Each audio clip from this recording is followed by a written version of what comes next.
You know how sometimes you come across something which instinctively you somehow recognize as being a fairly significant piece of the puzzle, even before you're even certain what the bigger puzzle even is?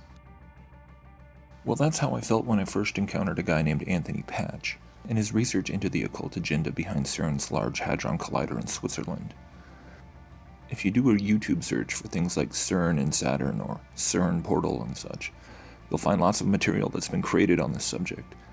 But Patch's take on it was one that really stood out from the rest. And the real interesting thing to me now is the timing of it all, since I started listening to interviews he's done on CERN roughly 6 to 9 months before encountering the flat earth topic. The first 2 videos I actually put up on my channel were made from excerpts from an Anthony Patch video, which I decided to make after being so fascinated by his exploration of the subject. But admittedly, the audio quality of those videos is really not great, and the music is too loud, so I've been wanting to revisit the whole topic of CERN ever since I started researching Flat Earth. Because the thing is, having these ideas which Patch talks about regarding CERN fresh in my mind, I think proved to really open my eyes to the kinds of possibilities we might have to consider when looking into the broader context of a truly biblical enclosed cosmology.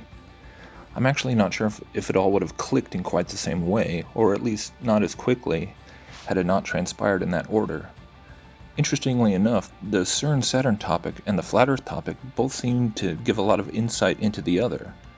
The whole thing just started to fit in a way that was absolutely mind-blowing. Now, there are other folks out there who've also made these same connections between CERN and Flat Earth cosmology, the most notable one being a series of YouTube documentaries titled Flat Earth and Apollo's Key by the YouTuber Carol Ann, which are absolutely phenomenal and quite epic in their scope. So I'm not trying to compete with that by any means. I simply wanted to share a little bit about this whole arena of dot connecting and how it played a role in my own conceptualization of the broader Flat Earth topic from a biblical perspective. I'll leave links to those documentaries in the description, and I do encourage everyone to watch them if you haven't already. But for those who are not yet familiar with Anthony Patch and his conclusions on CERN, the nutshell version is this. First, Patch is not at all exploring the flat earth angle, at least not yet. But interestingly enough, he is thoroughly sympathetic to the whole concept of the electric universe theory, and this plays a major role in his findings. In fact, he was the first place that I ever heard about the electric universe as being an alternative view to the gravitational model, and the first time I ever heard about things like the Thunderbolts project and so on. So even though he's still operating from within a completely Copernican heliocentric framework, the way that his postulations translate into an enclosed flat earth cosmology is just astounding. Essentially, he believes that CERN is intended to use electrical fields and synchrotron energies to basically break through a dimensional veil and actually create an electrical plasma conduit between Earth and Saturn, which he believes to be a sort of hyperdimensional prison for a vast number of evil entities, which the occult-driven elites are working towards freeing from this prison. Now, that point alone was an intriguing thing for me to consider, since anyone who's rummaged through the various strains of occult mythology is likely quite familiar with how Saturn has always held such a central role in their worship and symbolism and everything.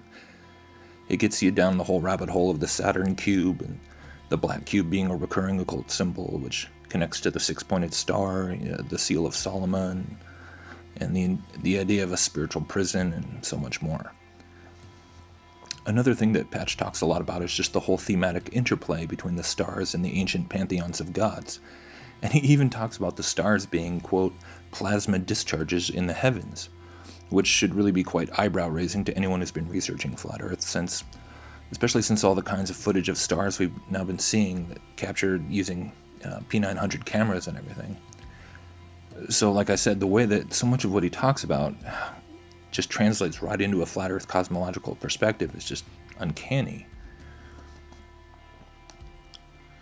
But going back to Saturn, that was actually one of the pieces of Patch's theory, which still confused me when I was contemplating it from a conventional heliocentric viewpoint. I guess I just couldn't quite imagine why a spherical planet, essentially a big ball of gas millions of miles away in space, surrounded by an icy ring, would be the mechanism by which God would have apparently used to imprison all these rebellious spirits in, until the time of the end when they would be allowed to be released for a short time. I mean, it made a lot of sense in terms of it fitting into the occult side, But from a purely cosmological basis, it still seems pretty weird. But then, as I was sort of revisiting all these ideas through the lens of biblical flat earth cosmology, whereby the sun and moon and stars are not millions of miles away in space, but all contained within the firmament, and these luminaries are connected to various angelical administrators in a much more literal way, and it just really started to blow my mind. This whole question of how the mystery schools have been fixated with the planets throughout history, and how they seem to regard them more as both spiritual realms and the principalities of those spiritual realms, suddenly came into more focus. There does just seem to be a reoccurring correlation between the wandering stars and the rebellious fallen angels. So this was, of course, incredibly interesting to then be thinking about Saturn from this new perspective, because honestly I'd been very curious for several years as to why this planet that God had supposedly made would even have that weird hexagon-shaped storm pattern swirling in opposite directions at its pole. I'd basically concluded that Satan had simply chosen to adopt this naturally occurring hexagon as a central component of his entire esoteric system for whatever reason. But with this fresh perspective, these new eyes and new angle of questioning all that we're taught about astronomy and NASA and everything else, I started taking a closer look at the alleged Saturn footage from things like the famous Cassini mission and such, and almost instantly began to scream of the same type of Hollywood fabrication as everything else. I mean, when you just stop and look at all these photos of the famous Saturn hexagon and the rest of the Cassini footage, which honestly is almost just too crisp and shot too gracefully, it just really starts to stretch the limits of credulity in my mind. These sequences of Saturn are allegedly pieced together from a series of still images from millions of miles away, and yet you watch it and it looks like an art film piece. To me, it even looks like it was shot on actual film. And when you compare how stunning these images are, taken a couple decades ago now, with the very recent and pitiful images of the moon transiting in front of the Earth that we've all seen and laughed at, I mean, it just doesn't make any sense. Plus, just like practically all the other NASA footage, aside from the Hubble paintings and the CGI created footage from the ISS, there are no stars in the background. And then when you look at these Cassini photos of what are claimed to be Saturn's moons, my gosh, it just becomes ridiculous. They honestly look like they were just made out of plaster of Paris. Just look at the lighting on some of these.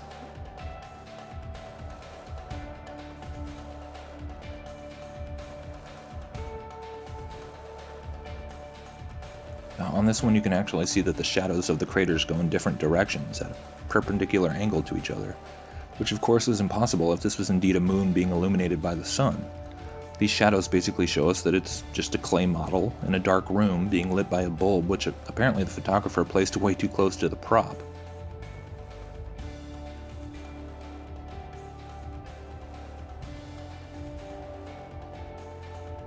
So it's another interesting flat earth recalibration, for sure, to look at more of these kinds of things and consider the possibility that the three-dimensional spheres called planets have been hoaxed and rendered within the false materialistic evolutionary paradigm in order to essentially serve as a front for what is actually way more about higher spiritual dimensions and the New World Order's occult agenda that revolves around somehow transgressing the created order, piercing dimensional barriers, and ultimately even trying to succeed in escaping the firmament itself and ascending to the highest dimensional thresholds of heaven.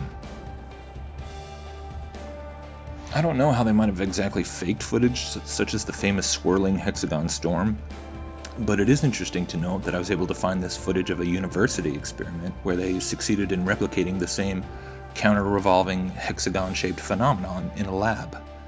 So, if a bunch of college students can figure out that much, it's not the hugest stretch to imagine what the elites might have been able to concoct with unlimited budgets.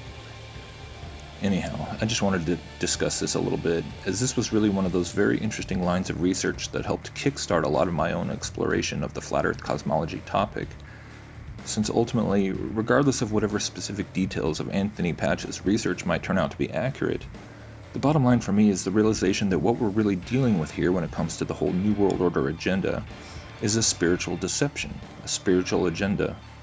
And by spiritual, we can indeed articulate this in terms of dimensions. And these dimensional aspects absolutely do have to do with the stars and planets and the whole false heliocentric globe paradigm that we've been spoon-fed.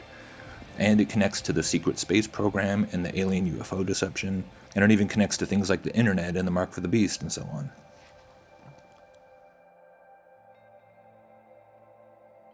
The whole goal of Lucifer has always been to ascend to the highest heaven and dethrone God himself. And the Luciferian lie to mankind has always been that we too can ascend right along with him and become little gods ourselves. But it's all a doomed enterprise in the end. It's a deluded nightmare that Jesus himself will bring to an end when he fulfills the last prophecies of the Bible and everything is finally, completely put under his absolute authority. That's really the only winning ticket, guys. There's no sense in opposing the psychotic elites, the humans who are temporarily in control of the governments and military and media today, only to turn around and throw your lot in with the same fallen, lying spirit who's deceived all those misguided souls.